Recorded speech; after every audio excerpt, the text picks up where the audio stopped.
Asalaamu calaykum waraxmatullaahi wabarakaatu dhammaan waa idin wada salaamay walaalaha ku xiran janaalkeena Zack Multimedia. Maanta waxaan rabaa inaan idinla wadaago su'aal ka timid mid ka mid ah walaalaha ku xiran janaalkeena Zack Multimedia. Su'aashan waxay tahay sida tan. Markaad su'aasha aad si wanaagsan aad u fiiriso waxay tahay sida loo sameeyo text glitch. Runtii haddaad doonayso inaad ogaato text glitch wax la yiraahdo waa midkani oo hortaada kaaga muuqdo. Waa text oo qaabkani ku soo gala ayaa waxaa loogu magacaabaa glitch. waa effect waxa saaran glitch. Marka videogan waxaan u qeybin doonaa laba qeybood. Qeybta ugu horeysa waxay tahay in aan anaga gacanteena aan ka sameyno misna fahamka guud sida loo sameeyo glitchka in aan aragno. Qeybta labaadna waxay tahay in dadka aanan jeclayn in waxyaabaha gacanta ay ka sameeyaan ayaa waxaan rabaa in aan ula wadaago free glitches aan aniga idin siin doono. Marka qeybta dambe ayaan ku arki doonaa. Marka daawash wanaagsan. Ugu horeyn marka waxaan soo furanaynaa Adobe Premiere Pro ayaan soo furanaynaa. Adobe Premiere Pro markaan sidaan u soo furano ugu horeynba marka ugu horeyso wax walba markaad sameynayso in ay yar wataan Sound FX kooda ayaa wanaagsan. Macnaha codka yar la socdo in uu wato ayaa aad iyo aad u wanaagsan. Marka hadda waxaan soo gashanaynaa codkii. Markaan codka aan sidaan u soo yar gashano marka ha ka walwalina waxaan idin soo dhigi doonaa Telegram channelkeena ayaan soo dhigi doonaa Sound FX ka iyo qaybta kale aan aan idin soo sheegayay. Marka ugu horeyn markaan Sound FX ka aan sidaan u soo gashano ugu horeyn markaan video waad ku baraatikeyn kartaa oo qaybta dambe ayaan kuugu tusin doonaa. Laakiin qaybtan wax video ah ma adeegsanayno. Kaliya waxaan adeegsanaynaa color mate. Ugu horeyn marka waxaan ku dooranaynaa new item pinkaas ayaan dooranaynaa. Kadib waxaan ka sii xulanaynaa color mate. Markaan color mate kaasi aan doorano kadib okay ayaan iska yara leenahay. Kadib colorka aan rabno waa black kadibna okay ayaan leenahay. Haddaad rabto adiga magacaad doonto waad u baxsan kartaa. Aniga black color ayaan u baxsaday kadib waxaad leenahay okay. Marka sidaad u jeedo project panelka waxaa noola soo geliyay color black ah. Marka colorkan black ayaan soo durangagaraynayna waxaan keenaynaa qaybta timeline-ka halka lagu editing gareyn lahay. Markaan sidaan aan ugu soo yara deerno color mate-ka doorway loo sameeyo way jirtaa laakiin qaabkan waa qaab ka mid ah loo sameeyo text glitch. Ugu horeyn marka waxaan dooranaynaa text toolka ayaan dooranaynaa kadib screenkeena qayb ka mid ah ayaan click ku siinaynaa. Markaan click aan siino ugu horeyn marka textiga ayaan hadda ku qoranaynaa. Markaan glitchkaas aan ku qorno marka kadib waxaan dooranaynaa move toolka. Markaan move toolka aan doorano sida jeed meeshan anchor point-ga geedkan waxa lagu magacaabaa calaamadaasi anchor point-ga ayaa lagu magacaabaa. Marka anchor point-gani ayaan waxaan keensanaynaa centerka. Marka si aad u keento si aad ku kala ogaato in uu centerka ku joogo in kale keyboardka waxaad ka qabanaysaa control kadib waad jiidaysaa textiga inuu dhexda ka joogo markaad ogaato waad sii daynaysaa controlska. Kadib marka waan soo yar weyneynayna textigani geeskaas ayaan ka yar jiidaynaa. Adiga ilaa iyo cabirkaad rabto waad geesan kartaa. Marka waxaan rabnaa in screenkani aan centerka aan ka geeno. Marka asagana sidaan ku ogaano kaliya waxaan qabanaynaa controlska. Markaan controlska aan qabano waan soo dragging gareynaynaa sida jujeeda lines guduud ah ayaa soo yara baxayaan kuwaas oo noo sheegay in textigeena centerka uu joogo iyo in kaleba. Markaan hadda sidaan aan centerka aan ku yara geeno waxaan ogaanay in textigeena uu centerka oo inoo joogo. Kadib marka waxaan sameysanaynaa effectyo ayaan ku dari doonaa text layer kani. Marka xoogaa yar seconds yar ayaan ka soo yara bixnaa I think 6 second oo kale kadibna cut ayaan ku yara sameynaynaa. Kaliya waad adeegsan kartaa razor toolkaasi waad adeegsan kartaa laakiin anaga hadda keyboard shortcut ayaan isticmaalaynaa. Waxaan isla qabanaynaa control K. meesha aad jarayso ayaad play heat markaad keento waxaad leedahay control K. Sidaad u jeedo marka meeshan waxaan noola sameeyay cut ayaa inoola sameeyay. Marka waxaan rabnaa in muusikada hal mar ay isla bilaabadaan misna hal mar ay wada dhamaadaan. Kadib Sound FX kan ayaan soo yar jiiday qaybta hoose ayaan yar keenayaa. Macnaha waxaan ka yar wadaa cabirka muusikada ayaan ku kad gareynayaa haddana markaan labaad waan soo yar jiidayaa meeshaasi cabirka muusikada meeshaasi ay ku yar eg tahay. Macnaha kan music ma aha laakiin waxa waay Sound FX ka meeshaan ayaan cut siinaynaa asagana. Marka layerka hadda aan sameeyay oo textiga waxaan u kala qeybin 3 qaybood ayaan u kala qeybinay. Marka waa midda aan aniga ahaan aan rabay. Markaas kadib markaad waxaan yara tagaynaa dhanka iyo effectska. Markaan effectska aan tagno waxaan qoraynaa wave warp. Markaan effectigan aan qorno kadib waan soo duraan gareynaynaa waxaan ku sii yara duldeynaynaa midka dhexdaana ku jiro ayaan ku sii yara duldeynaynaa. Markaan text layerkaasi aan ku yardeeno effectiga ugu hore marka waa in iska fiirsaa in uu asaga select sidan uu kugu dooran yahay kadib marka waxaan yara tegaynaa dhanka iyo effect controlska markaan effect controlska aan tagno ugu hore marka waa in iska fiirinaa in uu noo dooran yahay effectiga aan hadda aan kusoo yara darnay marka magaciisa ayaad iska fiirinaysaa ugu horeynba marka hadda magaca waan yara ogaanay qaybta playheadka ayaa waxaad keenaysaa meesha uu ka bilaabanayo layerkani marka wave typeka ilaa wave speedkaas ayaa keyframekiisa daaraynaa marka ugu horeynba waxaan sameynaynaa dhammaan mid waliba waxaan leenahay keyframekiisa ayaan on siinaynaa on markaan keyframeska aan sidaan u yara daarno marka sidaad u jeedo xoogaa yar keyframe ayaa geesahani kusoo yar darsameyn marka xoogaa yar one frame ayaan baxaynaa markaan one frame aan sidaas aan siino kadib marka xoogaa yar mixed ayaan sameynayna cabiradan heightka ayaan xoogaa tiro ku yara dareynaa qaabka oo inoo noqday ayaan arkaynaa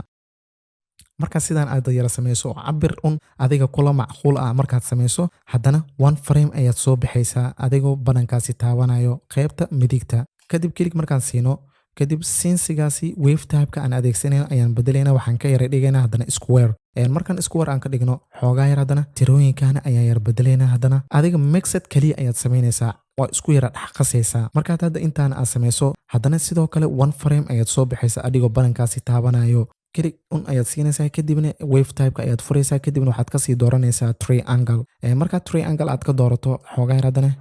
wave widthka ayaa sare u qaadaysaa markaan triangle-ka asagana sidaas aan u sameyno kaliya waxaan sameynayna waxay tahay keyframeyadan dhammaantood ayaan select sidaas u wada saaranaynaa kadibna right click ayaan leenahay kadib copy ayaan ka qaadanaynaa kadib marka hal frame ayaan soo yara baxaynaa markaan framekaas aan sidaan usoo yara baxno waxaan leenahay basti ayaan inta ku leenahay kuwa aan hadda aan soo copy garayn right click kadibna waxaan leenahay basti one frame adiga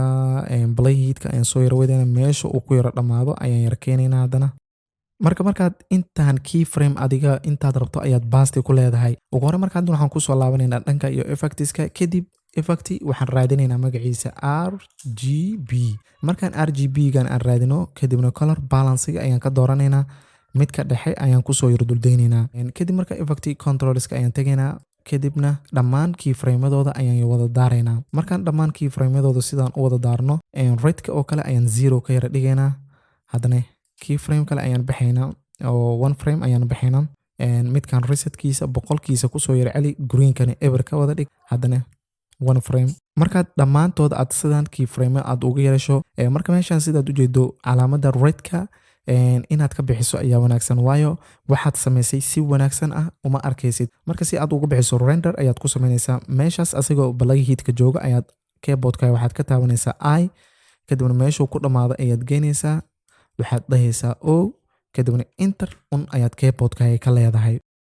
waadna dareemi kartaa waxyaabaha markii gacanta laga sameynayo wax sahlan ama ahan dadka inta badan ma jecla waxyaabahan inay gacanta laga sameeyaan kaliya waxay u baahan yihiin effectyada inay kusoo dragging gareeyaan wax markaasi ay sameysanayaan markaad sidaad u jeedo meeshaan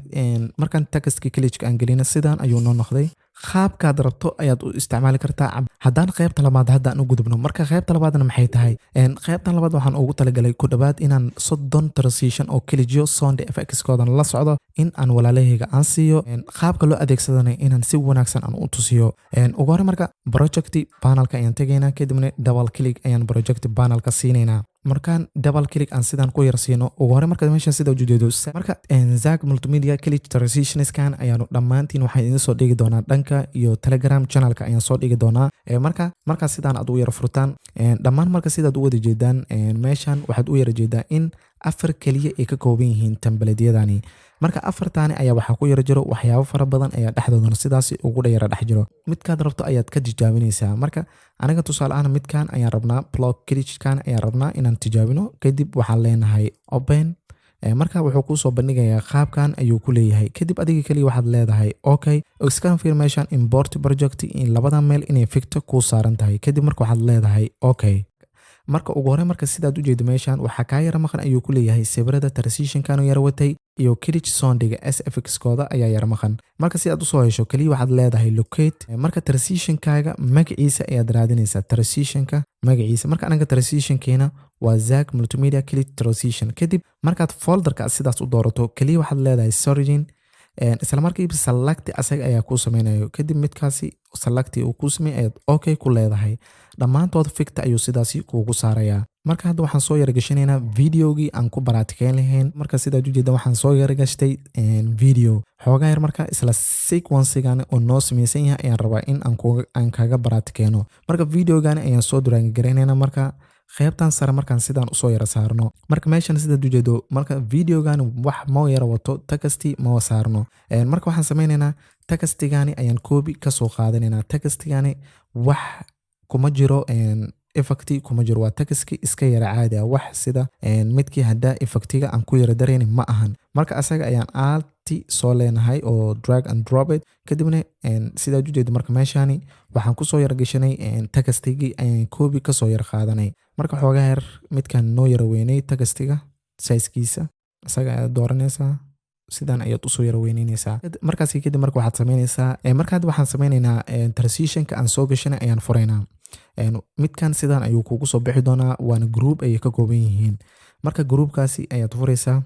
markaad groupka aad furto meeshan sidaad u jeedo waa photoska meeshan waa sound fx-ka meeshan sawirada ayaa ku yara jira meeshan codadka transition-ka meeshan waxaa ku yara jira marka transition-ka ayaaba ku yara jira meeshani marka transition-ka aad furaysaa anaga hadda black oo kale ayaan iska yara dooranaynaa marka meeshan sidaad u jeedo hal transition kaliya oo black ah ayaan iska yara baroweynaynaa marka blackan markaad soo yara jiido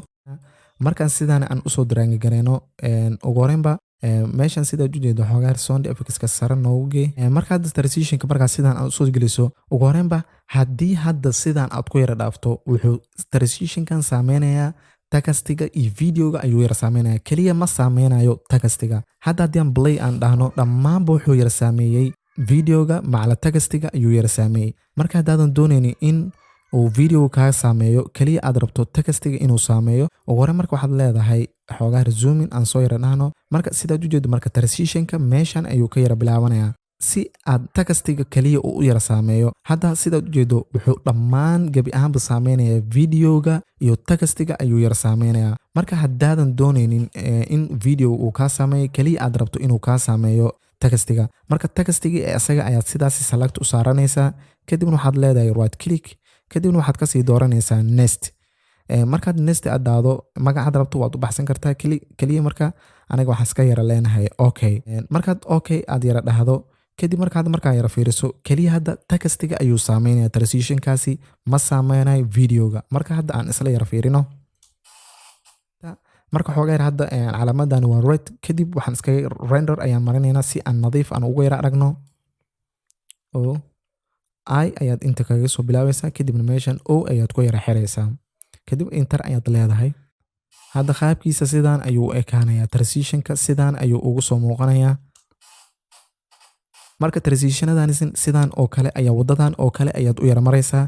inkastoo xoogaa yar muuqaalada dhammaantan aad iyo aad aan ugu yara soo daahay marka insha Allah muuqaalada soo socdana aad iyo aad ayaan usoo badin doonaa insha Allah marka intaas ayaan jeclaystay inaan idinla wadaago fadlan haddii ay tahay marka kuugu horeysa channelkeena soo booqato fadlan subscribe saar fura calaamada gambaleelka si ay kuugu soo dhaca muuqaal walba aan soo gelino haddaad videogan ka faa'iideyna la garee si YouTube-ka videogan u sii faafiso una sii gaarsiiso walaalaha kale ugu dambeyntiin waxaan idin leeyahay sidaas iyo nabadgelyo wassalaamu calaykum waraxmatullaahi tacaala wabarakaatuh